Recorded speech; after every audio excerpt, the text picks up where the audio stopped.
kaum muslimin dan muslimat yang dirahmati Allah Subhanahu wa taala. Alhamdulillah, dengan limpah nikmat dan taufik dari Allah Subhanahu wa taala kita bisa melanjutkan kajian kita bersama pelajaran Al-Qawaid Al-Fiqhiyah. Semoga Allah Subhanahu wa taala memberkahi majelis kita dan meridhai kita semua. Salawat beriring salam semoga senantiasa tercurah kepada Nabi dan Rasul kita, imam dan panutan kita, Nabi Muhammad sallallahu alaihi wasallam, untukkan sunnah-sunnah beliau sampai hari kiamat. Para ikhwah dan akhwat kaum muslimin dan muslimat yang dirahmati Allah Subhanahu wa taala, pelajaran kita Qawaid Al-Fiqhiyah kembali hari ini yang akan dua kaidah tentang perusakan dan kaidah itu berbunyi al-itlafu yastawi fihi al-muta'ammidu wal jahilu wan nasi. Al-itlafu yastawi fihi al-muta'ammidu wal jahilu wan nasi. Pengerusakan itu hukumnya sama saja dilakukan oleh orang yang sengaja atau jahil, tidak tahu, atau lupa. Ada orang yang melakukan pengerusakan, ada yang sengaja, ada yang tidak sengaja, ada yang jahil, tidak tahu, ada yang lupa. Nah, ini hukumnya sama. Ini bunyi kaidah tersebut. Syekh Abdul Rahman Ibn Nasir As-Sa'di di dalam Al-Manzumah Manzumah Qawaid Fiqhiyah beliau juga menyebutkan sesuatu yang senada, yaitu al-khata'u wal ikrahu wan nisyanu asqatahu ma'buduna ar-rahman walakin ma'al itlafi yathbutul batal wa yantafi anhul ithmu waz zalal. Al-khata'u ketidaksengajaan, wal ikrahu dan pemaksaan, wan nisyanu dan lupa, itu asqatahu ma'budun ar-rahman, dosanya digugurkan oleh Tuhan kita, oleh sesembahan kita ar-Rahman. Walakin ma'al itlaf yathbutul badal, akan tetapi bersamaan dengan adanya kerusakan tetap yathbutul badal, tetap ada dendanya, tetap ada ganti ruginya. Wa yantafi anhul ithmu wazalal, tapi dosa itu terangkat, dosa itu dihapuskan dari dia. Baik, jadi secara global makna kaidah ini, secara garis besarnya kaidah ini maknanya adalah kurang lebih seperti ini. Jadi seseorang yang melakukan perbuatan dosa, yang perbuatan itu muncul dikarenakan ketidaksengajaan, atau karena ketidaktahuan, atau karena lupa, atau karena dipaksakan, itu ada kalanya dosa yang dia perbuat itu menyangkut hak Allah. Ada kalanya dosa itu yang dia perbuat itu menyangkut hak Allah, yakni pelanggaran terhadap hak Allah Subhanahu wa ta'ala. Maka ketika dosa itu menyangkut hak Allah Subhanahu wa ta'ala, Allah Subhanahu wa ta'ala menggugurkan dosanya. Allah Subhanahu wa ta'ala menggugurkan dosanya. Artinya Allah tidak menganggapnya sebagai perbuatan dosa. Sekali lagi, kalau orang berbuat kesalahan, berbuat dosa, tapi itu karena tidak sengaja, karena tidak sengaja, karena lupa, karena tidak tahu, atau karena dipaksakan, maka tidak dianggap dosa, digugurkan oleh Allah Subhanahu wa ta'ala dosanya. Itu kalau kaitannya dengan hak Allah. Dosa itu kaitannya dengan hak-hak Allah, pelanggaran terhadap hak-hak Allah Subhanahu wa ta'ala. Baik, apa dalil akan hal ini? Dalilnya adalah firman Allah Subhanahu wa ta'ala di akhir surat Al-Baqarah. Rabbana la tu'akhidna in nasina aw akhtana. Rabbana wa la tahmil alaina isran kama hamaltahu. Rabbana wala tahmilna isran kama hamaltahu 'alal ladina min qablina rabbana wala tuhammilna ma la taqata lana bi wa'fu 'anna waghfir lana warhamna anta maulana fansurna 'alal qaumil kafirin. Ya Allah, janganlah Engkau hukum kami kalau kami lupa atau kami tidak sengaja. Ya Allah, janganlah Engkau bebankan kepada kami sesuatu yang kami tidak sanggup memikulnya, sebagaimana Engkau bebankan kepada orang-orang sebelum kami. Ya Allah, maafkanlah kami. Wa'fu 'anna waghfir lana warhamna. Maafkanlah kami, ampunilah kami, dan kasihanilah kami. Wansurna 'alal qaumil anta maulana fansurna 'alal qaumil kafirin. Engkaulah penolong kami, maka tolonglah kami, yakni terhadap orang-orang kafir. Berkenaan dengan ayat ini ayat ini Allah Subhanahu wa taala menjawab. Ini permintaan orang-orang mukmin ini dijawab oleh Allah Subhanahu wa taala, qad fa'altu.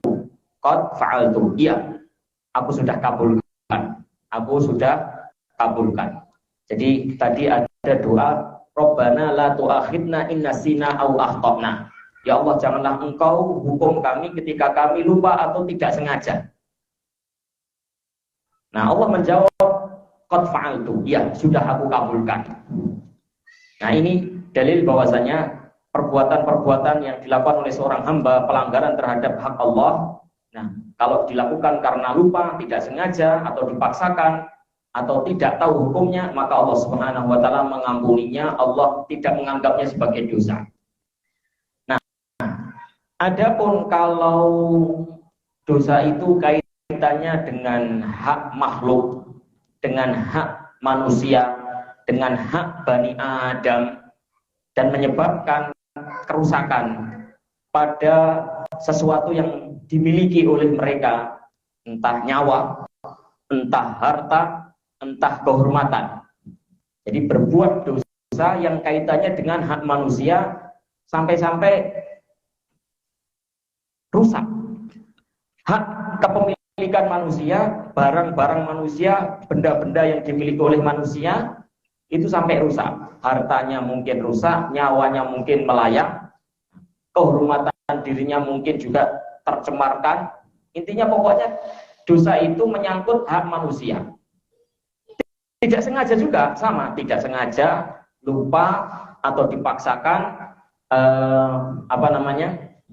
atau tidak tahu hukumnya. Nah, ini walaupun hukumnya dalam pandangan Allah Subhanahu wa taala tidak dosa, tapi tetap ada kewajiban untuk ganti rugi. Tetap ada kewajiban denda. Tetap ada kewajiban untuk membayar denda. Dalilnya apa? Surat An-Nisa. Dalilnya adalah surat An-Nisa. Allah Subhanahu wa taala di dalam surat An-Nisa berfirman ayat 92, "Wa ma kana lil mu'minin ay yaqtula mu'minan illa khata'a. Wa man qatala mu'minan khata'a fatahriru raqabatin wa diyatun wa fatahriru raqabatin mu'minatin wa diyatun musallamatun ila ahlihi illa ayyasaddaqu." Tidaklah sepantasnya seorang mukmin itu membunuh mukmin yang lainnya kecuali jika tidak sengaja. Dan siapa saja yang membunuh mukmin dengan tidak sengaja, maka wajib bagi dia untuk membebaskan budak mukmin dan membayar diat, denda, diserahkan kepada keluarga korban. Kecuali jika keluarga korban itu bersedekah. Wajib bagi dia untuk apa? Membebaskan budak mukmin dan membayar diat, denda kepada keluarga korban. Kecuali jika keluarga korban itu bersedekah. Ya, jadi ini berbicara tentang pembunuhan tidak sengaja. Jelas-jelas tidak sengaja. Tapi tetap ada diatnya. Dosanya di sisi Allah Subhanahu wa taala sudah dihapus. Tidak dianggap dosa. Namanya juga orang nggak sengaja. Walaupun tidak sengaja, tapi kan bagaimanapun juga nyawa orang sudah melayang, sudah jatuh korban. tetap ada air mata, tetap ada duka, tetap ada darah yang tertumpah, tetap ada nyawa yang melayang. Nah, ini tidak dibiarkan syariat, tidak dibiarkan oleh syariat begitu saja. Nyawa yang melayang, darah yang tertumpah, air mata yang tertumpah, kesedihan dan duka ini tidak dibiarkan begitu saja. Untuk menebus itu semuanya, atau untuk menghormati nyawa yang melayang tadi, tetap ada diatnya. Diatnya tidak disebutkan di dalam ayat ini, tapi dijelaskan oleh Rasulullah SAW di dalam sunnah beliau, yaitu mi'atun minal ibil, mi'atun ibilin, 100 ekor unta. Berapa? 100 ekor unta. Kalau seandainya kita anggap saja misalnya kasarannya satu unta itu 25 juta, mirip-mirip sapi mungkin, sebenarnya lebih mahal, jauh lebih mahal daripada sapi, tapi anggaplah seperti itu. Baru 25 juta itu sudah berapa? 100 juta berarti 100 ekor unta berarti sudah 2,5 M. 2,5 M. Itulah diatnya, ini pembunuhan. Pembunuhan apa tadi? Tidak sengaja. Nah, inilah, yani beginilah cara Islam memuliakan, menghormati nyawa manusia. Baik, Bapak dan Ibu yang dirahmati Allah Subhanahu wa taala. Jadi ini yang dimaksud dengan kaidah yang kita bawakan tadi, al-itlafu yastawi fihi al-muta'ammidu wal jahilu wan nasi. Kerusakan atau pengerusakan itu hukumnya sama saja. Orang yang sengaja atau tidak sengaja, lupa, tidak tahu, atau dipaksa oleh orang, maksudnya dipaksakan oleh orang untuk berbuat yakni pengerusakan. Al khata'u wal ikrahu wan nisyanu asqatahu ma'budunar rahman. Yakni kesalahan yang muncul dikarenakan lupa, tidak sengaja atau dipaksa, itu digugurkan dosanya oleh Ar-Rahman. Walakin ma'al itlaf yathbutul badal. Akan tetapi dengan adanya pengerusakan, tetap badal atau ganti rugi atau denda itu tetap ada. Baik. Jadi itu makna kaidah, bunyi kaidah, makna kaidah, dan dalil kaidah. Sekarang bagaimana penerapannya? Penerapannya dalam kasus sehari-hari. Contoh kasus yang pertama, jika seorang merusak suatu barang. Dia mengira barang itu adalah miliknya sendiri. Ternyata suatu saat diketahui bahwasanya barang itu ternyata milik orang lain. Dia mungkin marah.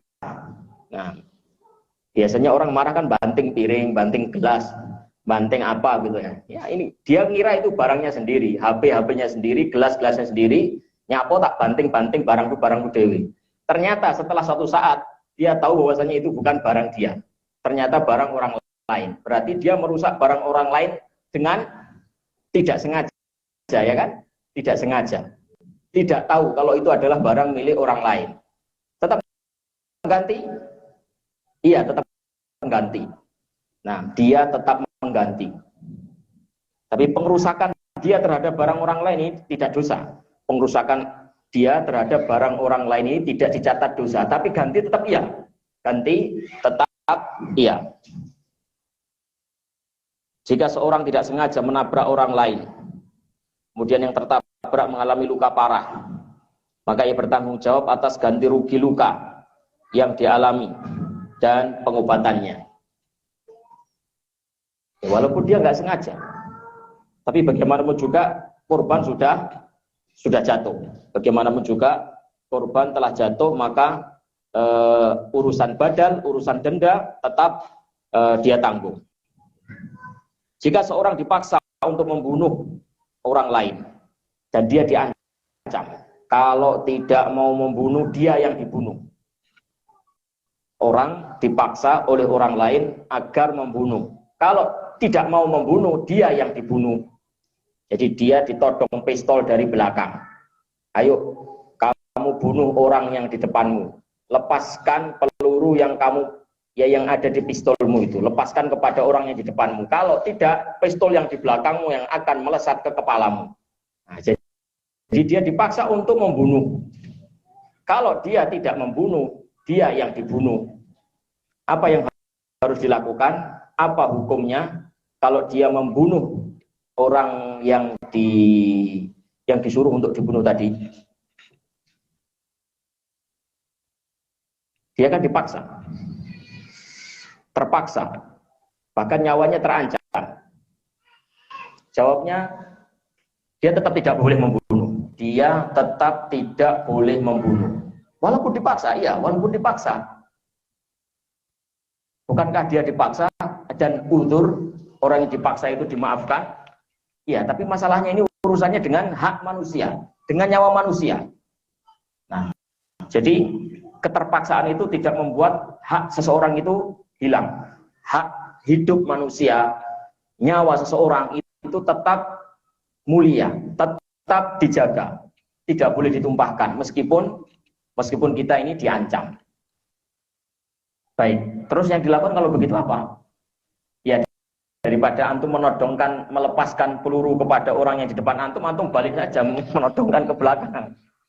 Ya, karena antum disuruh, karena antum dipaksa, dan orang yang dipaksa boleh membela diri. Orang yang dipaksa kemudian diancam pistol, dia boleh melawan. Dia boleh melawan. Daripada dia melepaskan pistolnya ke orang yang ada di depannya, mending dia lepaskan kepada orang yang di belakangnya, yang menyuruh dia, yang memerintah, yang memaksa dia. Jika binatang ternak milik seseorang merusak tanaman orang lain, dan binatang itu masih dalam kekuasaan dia, yaitu pemiliknya masih bisa mengendalikannya, maka si pemilik dikenakan ganti rugi atas kerusakan. Demikian juga bila binatang ternak melepas, yakni jika pemilik binatang ternak melepas binatangnya di malam hari, kemudian merusak barang milik orang lain, maka dia dikenakan ganti rugi kerusakan.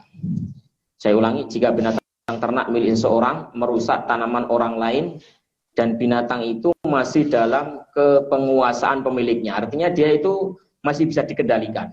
Ada binatang yang di luar kemampuan pemiliknya, sudah tidak bisa dikendalikan lagi. Ini maksudnya ini masih normal, yakni binatang ternak itu masih normal, artinya dia bisa dihalau, bisa diatur, bisa digembalakan dengan baik, dengan normal. Tapi kok sampai menerjang tanaman orang, ya, maka pemiliknya tetap dikenai ganti rugi. Meskipun apa? Meskipun itu adalah perbuatan yang salah, tidak disengaja, atau apa namanya, keteledoran, tidak sengaja. Mungkin lebih tepatnya dikatakan tidak sengaja. Tapi bagaimanapun juga tanaman orang sudah rusak, milik orang sudah, yakni hak kepemilikan orang sudah rusak. Maka kerusakan ini tetap diganti meskipun dia tidak berdosa. Dia tidak berdosa tapi tetap mengganti rugi. Jika seorang yang berihram untuk haji atau untuk umroh lupa, kemudian karena lupa itu dia berburu, maka dia tidak berdosa dan dikenakan denda atau tidak? Dikenakan denda apa tidak? Salah satu larangan orang yang berihram, entah itu ihram untuk haji atau umroh, adalah tidak boleh berburu. Ya, tidak boleh berburu. Tapi dia lupa, dia berburu. Ya, dia lupa, akhirnya dia berburu. Di sana banyak, di Madinah, di Makkah dan Madinah banyak merpati di sana. Barangkali ada orang yang yakni gemes melihat merpati-merpati yang ada di sana, kemudian yakni menembaknya, berburu. Nah, dia tidak tahu bahwasanya dia sedang atau lupa bahwasanya dia saat itu sedang dalam keadaan umroh. Nah, bagaimana? Dikenai denda atau tidak? Wallahu a'lam, jawabnya adalah tidak dikenai denda karena berburu di saat ihram adalah pelanggaran yang berkaitan dengan hak siapa? Hak Allah Subhanahu wa taala. Ini contohnya. Bedakan antara hak Allah dan hak manusia. Jadi yang kita sebutkan di awal-awal tadi itu semuanya adalah contoh-contoh pelanggaran terhadap hak manusia. Ada dendanya. Ketika pelanggaran ini menyangkut hak Allah Subhanahu wa taala, maka dimaafkan. Tidak ada dendanya. Nah, itulah para ikhwah sekalian yang dirahmati Allah Subhanahu wa taala, keindahan syariat kita, keindahan syariat agama kita begitu besar kasih sayang Allah Subhanahu wa taala, begitu pemurahnya Allah Subhanahu wa taala, kekeliruan-kekeliruan, pelanggaran-pelanggaran yang berkaitan dengan haknya dimaafkan, dimudahkan urusannya. Sementara yang kaitannya dengan hak manusia tetap ada dendanya, menunjukkan betapa besar perhatian syariat terhadap hak manusia. Baik, berikutnya kita akan membahas tentang masalah khusus pemaksaan. Kaidah berkenaan dengan al-ikrah. Al-ikrah itu adalah pemaksaan. Nah, bagaimana hukum seseorang yang berbuat dosa atau pelanggaran syariat dikarenakan dia dipaksa. Dikarenakan dia dipaksa. Ini ada pembahasan khusus. Pemaksaan ini agak rumit dan agak bulat, makanya saya mengkhususkan dalam pembahasan tersendiri. Baik, pemaksaan itu ada dua para ikhwah. Pemaksaan itu ada dua bentuk. Yang pertama adalah pemaksaan di mana seseorang itu tidak punya pilihan lagi. Seseorang yakni dipaksa dengan sebuah pemaksaan yang dia tidak punya pilihan lagi kecuali jatuh pada suatu hal yang terlarang dalam agama. Nah, ikrahul mulji, yakni ikrah yang membuat orang itu benar-benar terdesak untuk berbuat sesuatu yang terlarang. Nggak bisa tidak, tidak bisa tidak. Baik, apa contohnya? Contohnya adalah seseorang misalnya diikat, ya, seseorang diikat, kemudian dimasukkan karung, nggak bisa bergerak, kemudian dia dilempar ke suatu tempat yang dia sudah bersumpah untuk tidak memasuki tempat itu. Demi Allah, saya tidak akan memasuki bumi A. Nah, saya tidak akan memasuki bumi Lamongan misalnya. Ada orang bersumpah seperti itu. Nah, kemudian dia dipaksa, ditali, diikat, dimasukkan karung, dilempar ke Lamongan. Ya, dia nggak bisa, nggak punya pilihan apa lagi. Dia nggak bisa, yakni nggak bisa, yakni punya pilihan apa lagi selain itu.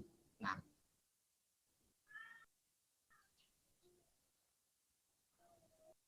baik. Termasuk hal yang seperti ini, dalam hal seperti ini, yakni jika seandainya seorang wanita diperkosa, dia ditali, nah tangannya, kakinya, sehingga dia tidak bisa bergerak. Nah, kemudian dalam keadaan seperti itu, nah, naudzubillah, Allahumma musta'an, yakni dia diperkosa misalnya. Nah, ini contoh pemaksaan yang seseorang tidak punya daya sedikit pun, tidak bisa berusaha sedikit pun untuk yakni lari dari sesuatu yang dipaksakan atasnya. Nah, maka yang seperti ini para ikhwah sekalian yang dirahmati Allah Subhanahu wa taala, maka ini dosanya diangkat. Dosanya diangkat oleh Allah Subhanahu wa taala, seseorang itu tidak berdosa sama sekali. Nah, kenapa? Ya karena itu di luar kemampuan dia. Baik, yang kedua para ikhwah, pemaksaan jenis kedua itu pemaksaan yang mana orang itu masih bisa milih. Nah, pemaksaan yang mana seseorang itu seandainya mau milih untuk tetap mengamalkan hukum syariat itu bisa. Dia kalau mau melanggar hukum syariat bisa, tetap mengamalkan hukum syariat juga bisa. Masih punya hak pilih. Contohnya apa? Contohnya ya seperti yang saya sebutkan tadi, orang disuruh membunuh orang lain tapi dia ditodong. Kalau dia tidak mau membunuh, dia yang dibunuh. Paksaan apa enggak ini? Ancaman apa enggak? Iya, ancaman. Nah, ini pemaksaan. Tapi masih bisa milih apa enggak? Bisa. Dia milih, aku yang mati. Nah, seandainya dia milih begitu, dia bisa. Beda sama orang yang tadi. Orang tadi diikat, yang pertama tadi dia diikat, dimasukkan karung, dibuang. Nah, sudah dia nggak bisa apa-apa. Dia nggak bisa apa-apa. Tapi kalau ini, dia bisa apa-apa. Ayo kamu bunuh orang yang ada di depanmu. Kalau kamu tidak membunuhnya, kamu yang saya bunuh. Dia bisa milih. Enggak, saya nggak akan bisa. Saya tidak akan membunuh nyawa yang tidak halal untuk ditumpahkan. Saya tidak akan membunuh yakni darah yang tidak halal untuk ditumpahkan. kamu saya bunuh. Ya sudah, nggak apa-apa. Nah, saya pasrah. Nah, dia milih begitu, bisa kan? Nah, maka dinamakan yakni pemaksaan yang masih ada pilihan. Orang misalnya disuruh makan daging babi. Nah, kamu muslim? Iya. Kamu nggak boleh makan daging babi dalam agamamu? Iya. Sekarang kamu makan. Kalau kamu tidak memakannya, akan saya pukuli kamu sampai babak belur. Dia bisa milih apa enggak? Masih bisa milih. Wes nggak apa-apa lah, saya pukuli aja nggak apa-apa. Nah, seandainya dia begitu, dia bisa. Nggak apa-apa, saya tidak akan makan daging babi. Nah, walaupun dalam kondisi semacam ini kamu pukuli saya tidak akan sudi menyentuhnya sedikit pun. Nggak apa-apa, kamu pukuli saya nggak apa-apa. Nah, nanti akan saya balas, saya pukul kamu. Nah, dia milih begitu, bisa saja. Ya. Baik. Ini pemaksaan jenis kedua. Nah, apa hukumnya? Jadi dia kalau milih masih boleh. Dia masih bisa lari dari pemaksaan itu. Dia masih bisa menghindar. Apa hukumnya? Apa hukumnya? Dibagi menjadi dua. Dibagi menjadi dua. Nah, pemaksaan yang semacam ini terbagi menjadi dua. Pertama, kalau paksaan itu kaitannya adalah paksaan untuk mengucapkan al-ikrah alal qaul. Ini paksaan untuk mengucapkan sesuatu yang terlarang. Misalnya apa? Orang dipaksa untuk berucap kata-kata kufur, untuk mengucapkan kalimat-kalimat syirik. Nah, untuk mengucapkan kalimat-kalimat kufur. Nah, berarti ini paksaan dalam ucapan, ya. Paksaan dalam ucapan.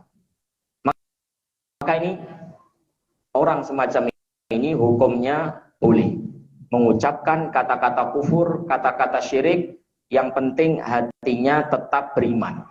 Hatinya tetap teguh di atas keimanan. Para ulama sepakat yang seperti ini boleh, dan ini adalah pernah terjadi pada sahabat yang mulia Ammar bin Yasir radhiyallahu anhu, tatkala yakni beliau disiksa, nah disuruh untuk keluar dari Islam, dia bingung harus berbuat apa. Setelah dia berpikir, akhirnya lama-kelamaan dia pun memutuskan untuk mengucapkan kata-kata kufur. Dia menyatakan diri keluar dari Islam, kembali kepada agamanya yang dulu, agama kesyirikan. Tapi itu hanya di lisan saja, hanya di bibir saja. Hatinya tetap kokoh dalam keimanan. Akhirnya dia dibebaskan, dia selamat. Tapi walaupun selamat, hatinya tidak tenang. Wah, jangan-jangan saya ini sudah murtad. Jangan-jangan saya ini sudah tidak muslim lagi. Saya sudah mengucapkan kata-kata kufur. Jangan-jangan saya sudah kufur. Dia gundah, dia sedih dengan apa yang telah terjadi. Kemudian dia datang kepada Rasulullah SAW. Maka berkenaan dengan kasus dia ini, turunlah ayat. Ya, turunlah ayat. Nah, man kafara billahi ba'da imanihi illa man ukriha wa qalbuhu mutmainnun bil iman walakin man syaraha bil kufri sadrun fa alaihi ghadabun minallahi wa lahu adzabun azim. Orang-orang yang kafir setelah keimanannya, nah, kecuali orang-orang yang dipaksa untuk kafir tapi hatinya tetap beriman, maka orang tersebut mendapatkan laknat dari Allah Subhanahu wa taala dan azab yang pedih. Orang yang kafir setelah beriman, maka dia mendapatkan murka dari Allah Subhanahu wa taala dan mendapatkan azab yang besar. Kecuali orang yang mengucapkan kalimat kufur tapi hatinya tetap kokoh di atas keimanan. Nah, surat saya lupa, surat Al-Ankabut kalau nggak salah, itu turun berkenaan dengan kisahnya Ammar ibn Yasir. Maka dari sini para ulama sepakat boleh kalau orang dipaksa untuk berkata-kata kufur, nah maka dia boleh berkata-kata kufur selama hatinya itu tetap kokoh di dalam keimanan. Ucapan itu hanya sekedar di bibir saja. Nah, demikian juga seandainya orang misalnya dipaksa untuk mencaci orang lain, mencaci, nah, mencemooh, mencaci, mencemooh, mencela itu kan nggak boleh juga. Nah, tapi dia dipaksa untuk mengucapkannya. Kalau dia tidak mengucapkan, tidak mencaci, nah maka dia akan dipukuli. Maka boleh juga dia mencaci, dia mencemooh, nah demi untuk cari selamat. Karena kalau nggak begitu mungkin dia akan dipukuli, mungkin dia akan disetrum.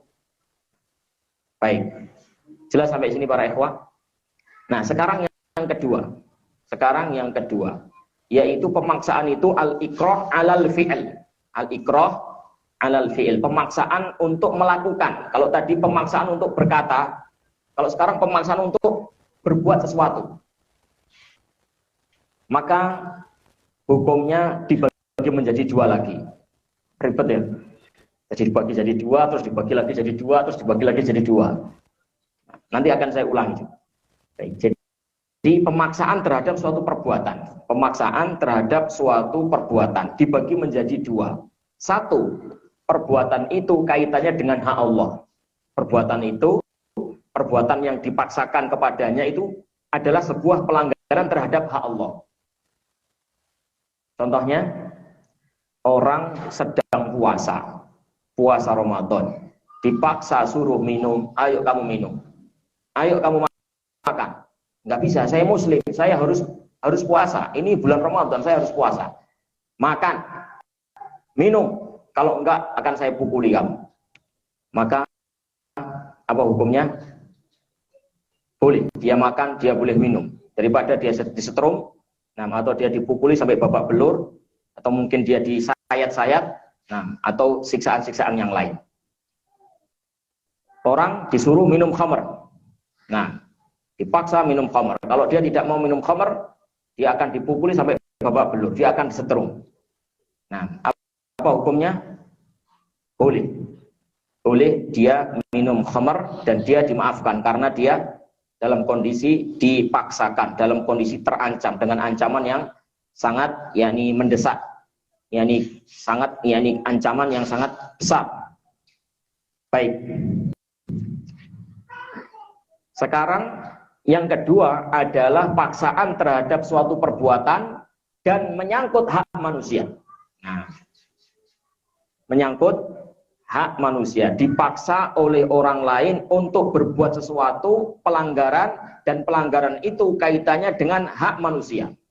Dipaksa oleh orang untuk menyakiti orang lain, dipaksa oleh orang diancam untuk dibunuh supaya membunuh orang lain. Kalau tidak membunuh, dia yang dibunuh. Nah, yang seperti ini maka dia tidak boleh membunuh. Nah, seandainya dia membunuh, maka tetap hukumnya adalah berdosa. Karena dia bisa milih. Seandainya dia milih untuk melawan atau dia mengorbankan dirinya, nah, itu dia masih bisa memilih. Kenapa dia mengorbankan orang lain? Kenapa dia tidak melawan saja orang yang menyuruh dia tadi? Nah, demikian para ikhwah sekalian, jadi rincian keadaan seseorang yang dipaksa untuk melakukan pelanggaran syariat. Siapa yang bisa mengulangi? Pertama, kita bagi pemaksaan itu ada dua. Pemaksaan yang pertama adalah pemaksaan yang mana orang itu tidak punya pilihan lain. Maka ini dimaafkan. Diikat, dimasukkan karung, dilempar ke suatu tempat yang mana dia sudah berjanji bahwasanya dia tidak akan memasuki tempat itu. Maka janjinya atau sumpahnya tidak batal. Kedua, paksaan tapi masih bisa milih. Paksaan tapi masih bisa milih. Maka hukumnya apa? Dibagi menjadi dua. Pertama, paksaan dalam ucapan. Nah, paksaan dalam ucapan hukumnya apa? Boleh.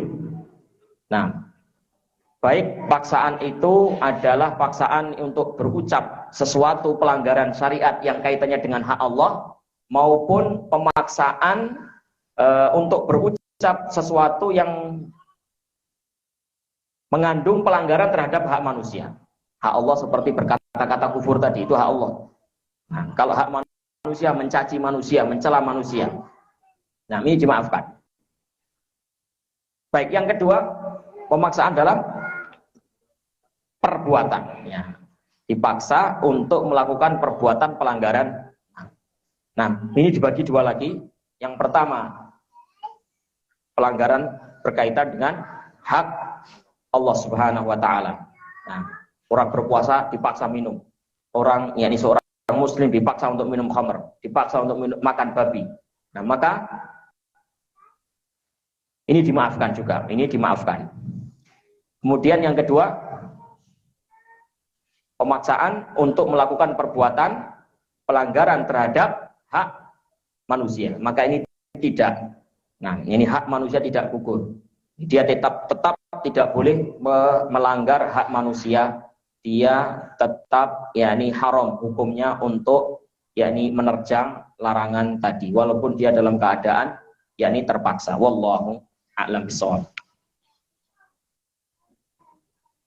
Berikutnya para ikhwah yang dirahmati Allah Subhanahu wa taala, kaidah yang berkaitan dengan pengerusakan yang kedua adalah kaidah yang berbunyi la dhamana 'alal mu'taman. Ini sudah ganti kaidah ya, sudah selesai kaidah yang tadi. Sekarang kaidah yang baru adalah la dhamana 'alal mu'taman. Tidak ada ganti rugi, tidak ada denda bagi orang yang diamanahi. Tidak ada ganti rugi, tidak ada denda bagi orang yang diamanahi illa inda tafrid wa ta'addi, kecuali jika dia melakukan tafrid, teledor, atau dia melakukan ta'addi, kesembronoan. Saya ulangi, la dhamana 'alal mu'taman illa ma'at tafridi wa ta'addi. Tidak ada ganti rugi, tidak ada denda bagi orang yang diberikan amanah, kecuali jika tafrid, teledor, wa ta'addi, sembrono. Siapa yang bisa mengulangi kaidah ini? La dhamana 'alal mu'taman, tidak ada ganti rugi, tidak ada denda bagi orang yang diamanahi, kecuali inda tafrid wa ta'addi, kecuali jika dia teledor atau sembrono. Baik. Makna kaidah ini para ikhwah yang dirahmati Allah Subhanahu wa taala. Nah, sebelum kita menjelaskan makna kaidah secara global, kita jelaskan dulu kata-kata yang perlu untuk diurai. Apa kira-kira kata-kata yang perlu untuk diurai? La dhamana 'alal mu'taman, tidak ada ganti rugi bagi orang yang diamanahi. Ini yang pertama. Orang yang diamanahi itu maksudnya apa? Tidak ada ganti rugi, denda bagi orang yang menanggung amanah, kecuali ketika dia tafrid, kecuali kalau dia teledor. Ini yang kedua yang perlu untuk kita urai dulu maknanya. Dan ta'addi, sembrono. Nah, sembrono ini apa? Teledor ini definisinya apa? Sembrono ini definisinya apa? Orang yang diamanahi itu definisinya apa? Baik.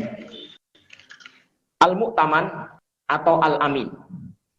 Bisa disebut al-amin, orang yang diamanahi, atau al-mu'taman. Sama maknanya. Nah, maksudnya adalah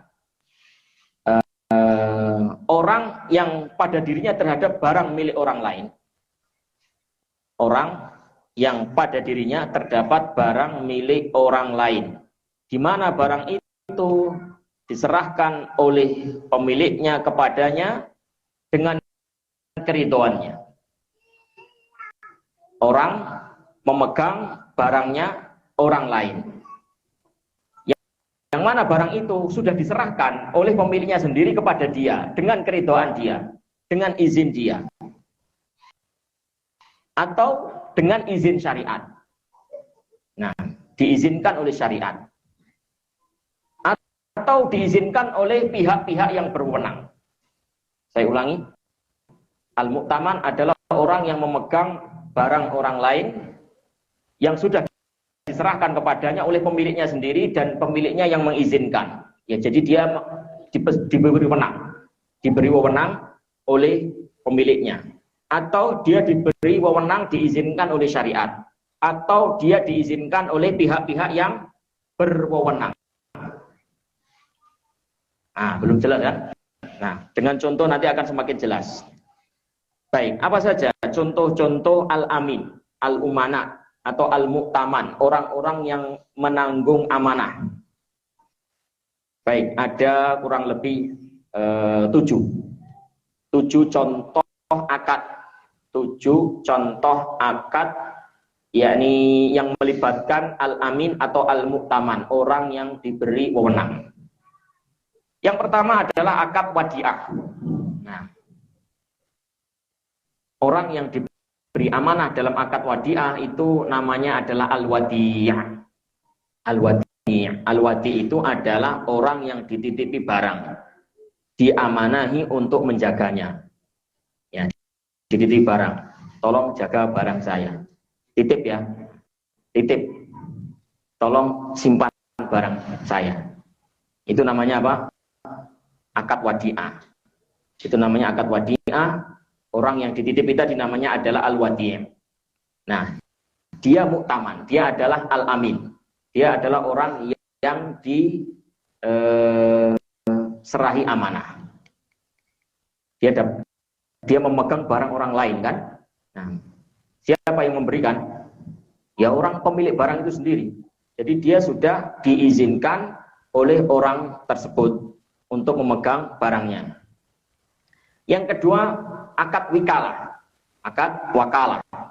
Nah, orang yang diamanahi dalam akad wakalah itu namanya wakil. Nah, al-wakil. Siapa al-wakil itu? Al-wakil adalah orang yang diberi wewenang atau mandat untuk menjalankan suatu pekerjaan di masa hidup orang yang memberi mandat tadi. Ini saya punya sepeda motor, tolong jualkan. Saya kalau menjual sendiri nggak tahu harga pasaran. Tolong jualkan. Ini namanya siapa? Yang menerima motor ini namanya apa? Wakil. Dia adalah orang yang menanggung amanah. Nah, namanya al-amin atau al-mu'taman. Al-wakil ya. Al-wakil adalah al-mu'taman. Yang ketiga adalah al-wasi. Wasi. Nah, bedanya perintah dari seorang yang diberi wewenang oleh seseorang untuk menjalankan wewenang itu setelah matinya dia, setelah matinya orang yang memberi mandat tadi. Itu namanya adalah al-wasi, orang yang diberi mandat untuk atau wewenang untuk melakukan suatu pekerjaan di masa setelah meninggalnya si pemberi wewenang tadi. Nah, tolong jualkan. Nanti kalau mati tolong yakni jualkan rumah saya biar nanti mudah pembagian warisannya. Mungkin seperti itu. Nah, al-wasi. Berikutnya adalah al-murtahin. Apa itu al-murtahin? Al-murtahin adalah orang yang menerima barang jaminan. Jadi misalnya saya memberikan pinjaman kepada orang lain dengan jumlah besar. Biasanya kalau pinjaman itu jumlah kecil gitu aja mungkin nggak ada masalah ya, nggak pakai jaminan nggak apa-apa. Tapi ketika yang dipinjamkan itu adalah ratusan juta, mungkin nggak tenang. Ya, untuk menenangkan diri mungkin perlu jaminan. Jaminannya apa? Nah, ketika orang yang meminjam itu sudah memberikan jaminan, ini namanya apa? Akad apa namanya? Rohn. Ya. Barang jaminan tadi adalah rohn. Orang yang memberikan barang sebagai jaminan utangnya itu namanya rohin. Nah yang menerima itu namanya murtahin. Nah, jadi murtahin ini orang yang meminjami ini Akhirnya dia membawa barang milik orang lain sebagai jaminan hutang. Jaminan hutang. Berikutnya adalah al-mudharib. Al-mudharib. Mudharib itu adalah dari akad mudharabah, bagi hasil. Bagi hasil. Yani ada orang punya modal, punya uang tapi tidak bisa menjalankan sebagai usaha. Dan di satu sisi ada orang punya keahlian menjalankan suatu usaha tapi dia tidak punya modal. Akhirnya dua orang ini bekerja sama, si pemilik modal menyerahkan modalnya untuk dijalankan sebagai usaha. Nah, ini yang memegang duit itu namanya mudharib. Jadi dia bekerja menjalankan modalnya orang lain. Itu namanya mudharib. Ini juga muktaman, orang yang diberi amanah. Orang yang diberi amanah. Berikutnya adalah al-wali. Al-wali yaitu orang yang diangkat sebagai pengawas harta anak yatim. Misalnya ditunjuk oleh pengadilan atau ditunjuk oleh KUA, ditunjuk oleh pihak yang berwenang lah dalam negara itu.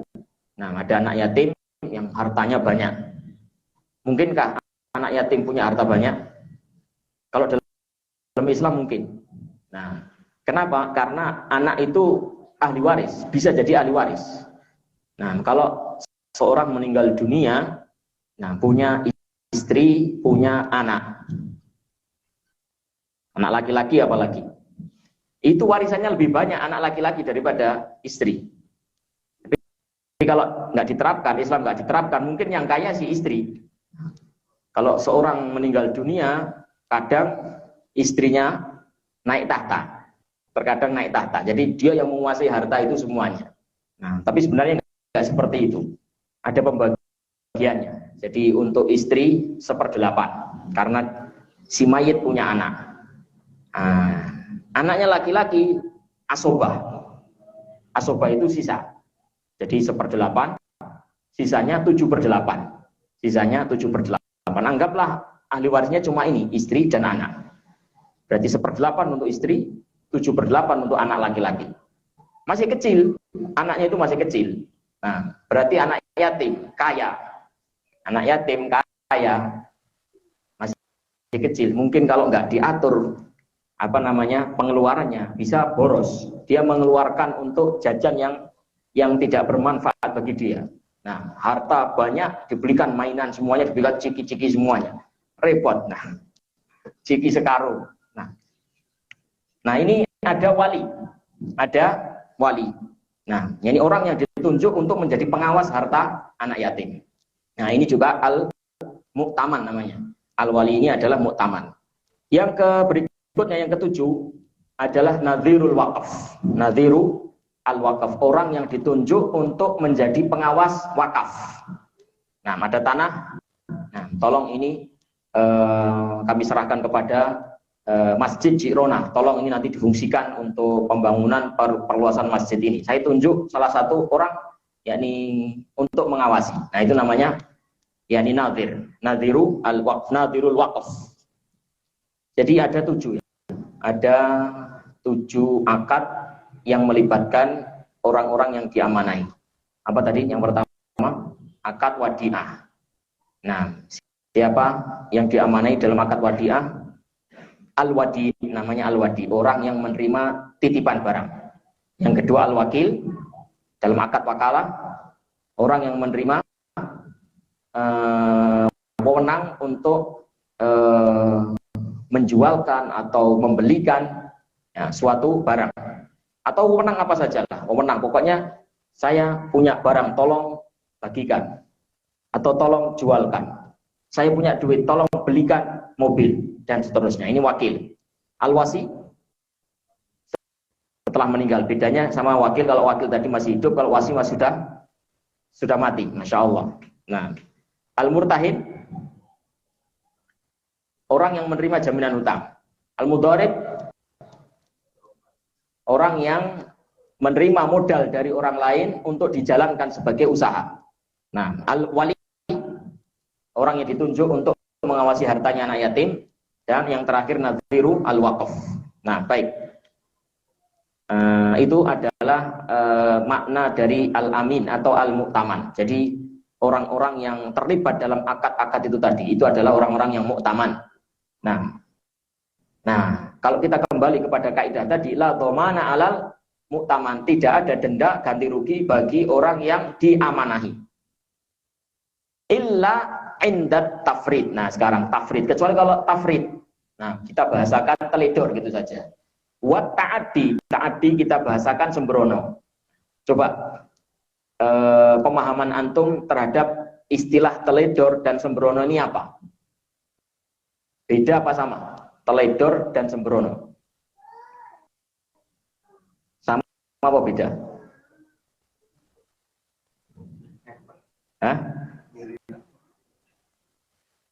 Nah, nanti kalau saya terangkan, mungkin antum baru, oh iya, beda. Teledor itu, tarku mayan bagi fi'luhu. Tafrid atau diartikan teledor itu adalah tarku mayan bagi fi'luhu. Meninggalkan suatu hal yang harusnya dia kerjakan. Meninggalkan sesuatu yang harusnya dia kerjakan, itu namanya teledor. Harusnya dia begini tapi tidak begini, itu teledor. Kalau sembrono, fi'lu mayan bagi tarkuhu. Dia berbuat sesuatu yang harusnya tidak dia perbuat. Nah, saya ulangi, teledor itu adalah orang itu tidak melakukan sesuatu yang harusnya dia lakukan. Kalau sembrono, orang melakukan sesuatu yang harusnya tidak dia lakukan. Itu sembrono.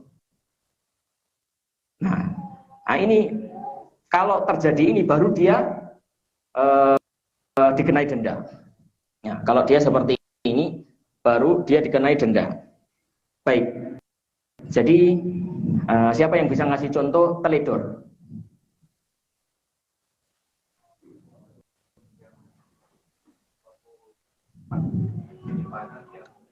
Nah,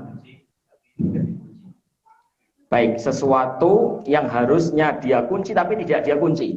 Nah, itu teledor, sahih, benar. Dia naik sepeda motor yang dititipkan, tolong jualkan sepeda motor saya ya. Nah, selama sepeda motor itu belum laku, itu dia diberi wewenang untuk memakai, silakan pakai. Ya boleh memakai, dia sudah diizinkan. Nah, ternyata suatu saat dia memakainya untuk ke warung begitu ya. Nah, dia tinggal masuk ke warung, mesinnya nyala nggak dimatikan. Nah, keluar dari warung motornya gak enak. Ya, ini namanya teledor. Dia meninggalkan sesuatu yang harusnya dia lakukan, yang seharusnya dia lakukan, meninggalkan sesuatu yang harusnya dia lakukan. Sembrono. Contoh sembrono.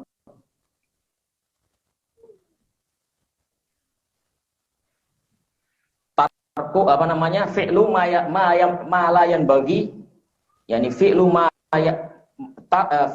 mayan bagi tarku, melakukan sesuatu yang harusnya dia tinggalkan. Nah, ini sepeda motor tadi, sepeda motor yang dititipkan untuk dijualkan itu, nah selama sepeda motornya belum laku, dia memakainya. Nah, sepeda motor dia pakai untuk kebut-kebutan, untuk balapan. Kan harusnya dia tidak melakukan itu. Nah, tapi dia melakukannya berarti sembrono. Rusak, kecelakaan. Nah, maka dia ganti. Nah, dari penjelasan istilah-istilah tadi, maka makna dari kaidah ini jelas, yaitu orang yang membawa barang milik orang lain dengan izin pemiliknya, atau izin syariat, izin pemiliknya, atau izin syariat, atau izin pihak yang berwenang. Contoh izin pihak berwenang itu siapa tadi? Kalau yang menerima izin dari pemilik langsung, pemilik barang, contohnya adalah wakil. Nah, diberi izin oleh orang yang berwenang, mungkin bukan pemilik, tapi orang yang berwenang. Contohnya adalah pengadilan agama atau KUA menunjuk salah satu orang untuk mengawasi harta anak yatim. Nah, itu dia diberi wewenang untuk mengawasi atau memegang harta, nah bukan oleh pemiliknya tapi oleh pihak yang berwenang. Nah, oleh syariat diberi wewenang oleh syariat. Contohnya adalah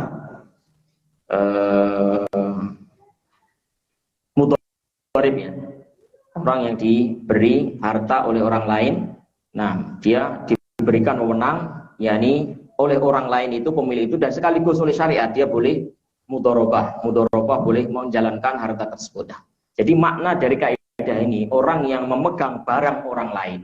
Nah, orang yang diberi wewenang untuk memegang barang lain dengan izin pemiliknya atau dengan izin syariat atau izin pihak yang berwenang, jika suatu saat barang yang dia pegang itu mengalami kerusakan atau bahkan hilang, maka orang tadi tidak dikenai ganti rugi.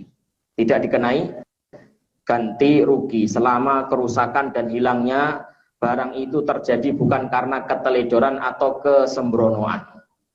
Karena inilah hakikat dari akad amanah. Akad amanah itu hakikatnya begitu. Orang yang menanggung amanah itu tidak dibebani dengan beban-beban yang berat. Dia kan sudah menolong kita. Kita titipi amanah. Nah, terus dia terkena musibah. Ya, dia terkena musibah. Ya, dia harusnya diringankan urusan dia. Baik, inilah hakikat dari akad amanah. Kerusakan yang terjadi di tangan orang yang diberi amanah sama dengan kerusakan yang terjadi di tangan pemilik barang itu sendiri. Saya ulangi, kerusakan yang terjadi di tangan pemegang amanah itu sama dengan kerusakan itu seandainya terjadi di pemilik barang itu. Jelas ya? Nah, jadi ini adalah hukum bagi orang yang memegang amanah. Yang perlu untuk diketahui oleh pemegang amanah sendiri maupun yang memberikan amanah. Ini terkadang dalam kasus sehari-hari itu kadang orang berselisih. Ada orang disuruh tolong belikan apa misalnya, belikan HP. Ketika orang ini sudah menerima amanah ini, nah kemudian dia kecelakaan atau mungkin kecopetan atau dicuri. Nah terkadang orang yang menyuruh ini menuntut untuk ganti rugi ya, menuntut kepada orang yang disuruh tadi untuk membayar ganti rugi. Nah, yang disuruh untuk membayar ganti rugi kadang juga nggak mau. Loh, saya kan sudah baik menolong kamu. Saya kena musibah, masa saya suruh ganti? Masa saya orang yang sudah menolong kamu, kemudian kamu nggak menolong saya? Nah, kadang berselisih. Gimana ini? Nah, maka alhamdulillah hukumnya telah dijelaskan seperti yang disebutkan tadi. Jadi kalau antum nyuruh orang beli apa misalnya, beli sesuatu, kemudian duitnya mungkin hilang. Nah, maka antum tidak boleh untuk menuntut dia. Nah, karena dia adalah al-amin. Dia adalah orang yang dititipi, orang yang diamanahi. Dia tidak ada kewajiban untuk membayar ganti rugi atas kehilangan atau kerusakan barang antum. Nah, kecuali kalau dia tafrid atau ta'addi atau sembrono, baru dia ganti. Kalau musibah yang memang itu nggak bisa dihindari, antum nitip barang ke orang lain, kemudian akhirnya apa? Kebakaran rumahnya misalnya, dia kebakaran, yang barang dititipkan akhirnya ikut terbakar.